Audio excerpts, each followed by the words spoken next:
मणिपुर के मुद्दे पर आज आपसे बात करनी है, लेकिन उससे पहले आपको एक किस्सा सुनाती हूं। तो भाई, पूर्व प्रधानमंत्री अटल बिहारी वाजपेयी ने अपनी किताब संसद के 3 दशक में इस किस्से का जिक्र भी किया है। तो हुआ ये कि 1957 में अटल बिहारी वाजपेयी पहली बार सांसद चुने गए थे।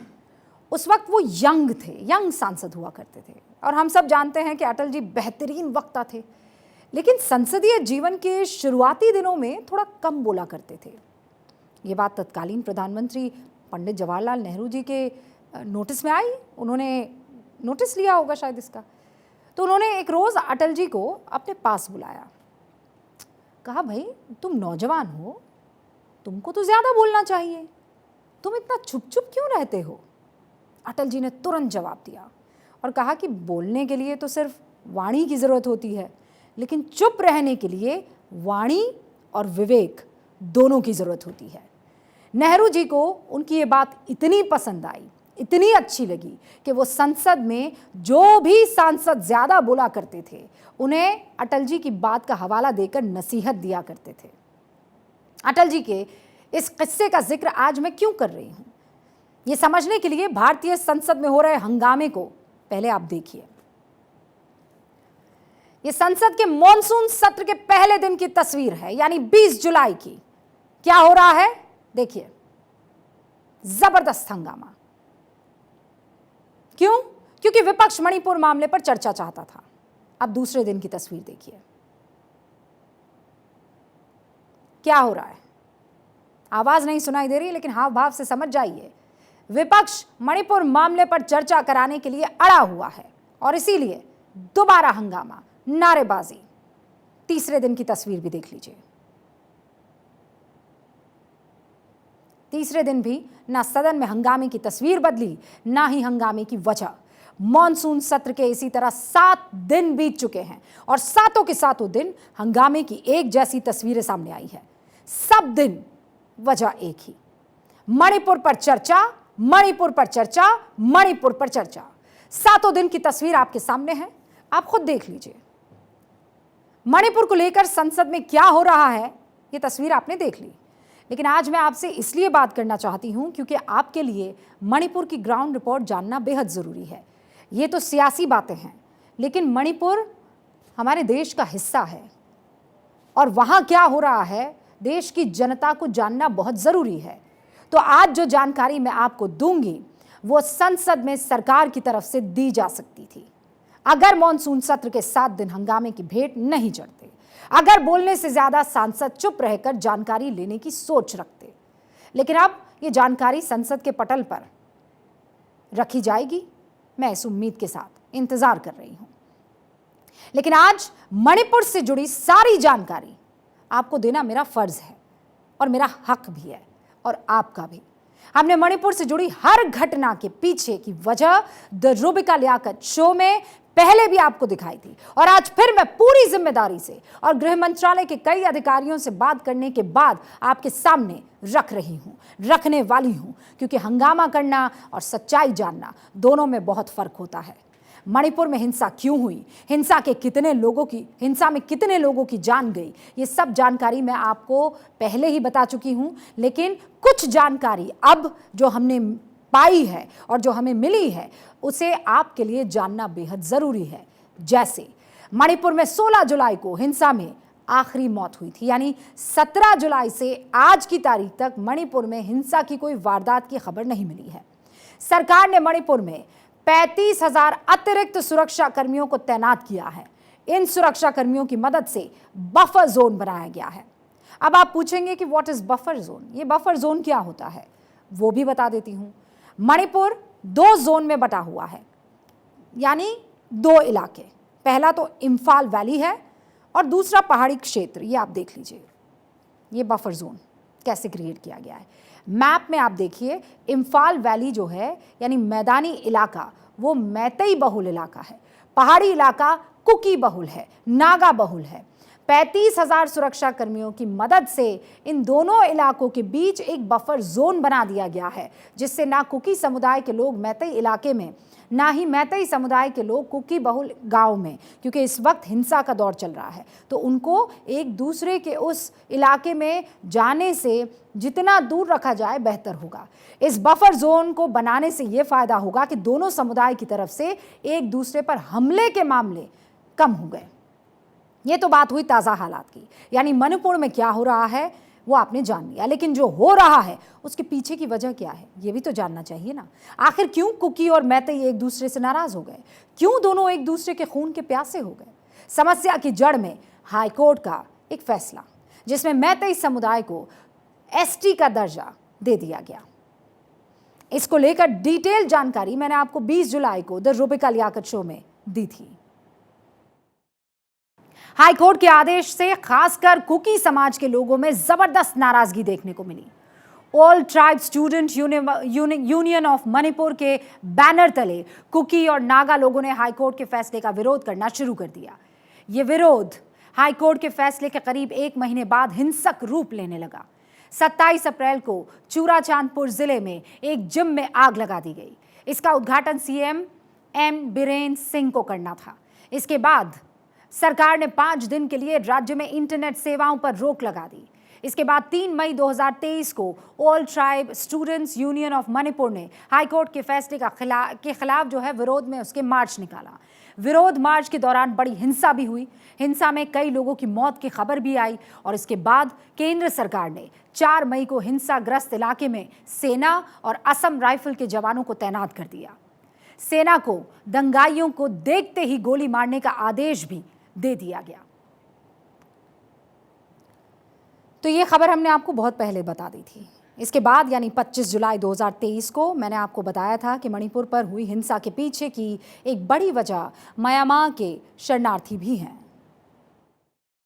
United nation high commissioner for refugee यानी यूएनएचआरसी की म्यांमार इमरजेंसी अपडेट जो है वो मौजूद है और इसमें एक मैप है।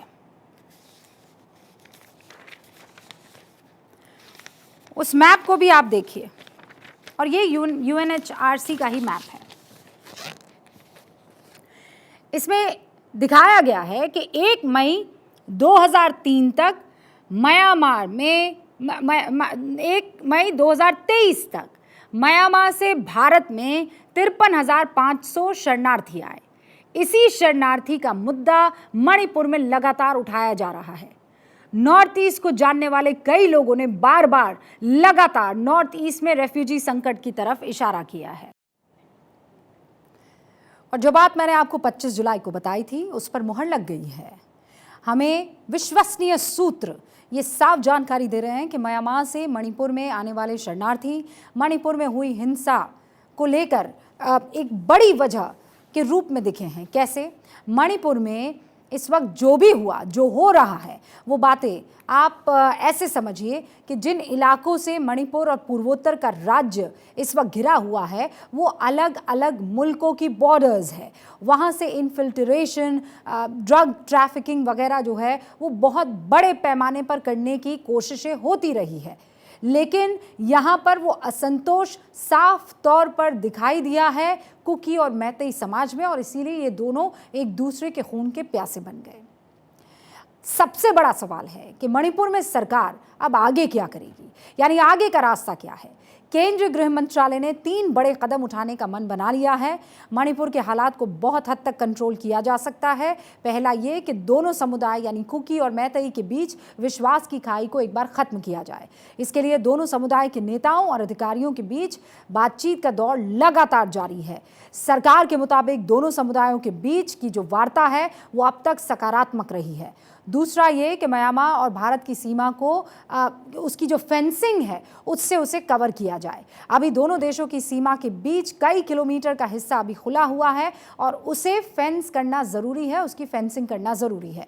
अगर इन हिस्सों में फेंसिंग कर दी जाएगी तो म्यांमार से भारत घुसने वाले जो लोग हैं उनके ऊपर आप काबू करेंगे। और वो कैसे काबू किया जाएगा? जो लोग यहाँ पर आ रहे हैं उनकी आँखों और उनके अंगूठों के जो निशान हैं वो लिए जाएंगे और उनको नेगेटिव लिस्ट में डाला जाएगा। और नेगेटिव लिस्ट में डालने का मतलब, अगर वो लोग अपना आधार कार्ड या अपना कोई पहचान पत्र बनाने की कोशिश करेंगे तो फ़ौरन रेड फ्लैग जो है हमारी सरकारी एजेंसियों के पास अलर्ट मोड में आ जाएगा और इससे समझ में आ जाएगा कि एक नकली दस्तावेज बनाने के लिए कोशिश की जा रही है। तो ये तो वो बात थी जिस पर ख्याल रखा जाएगा।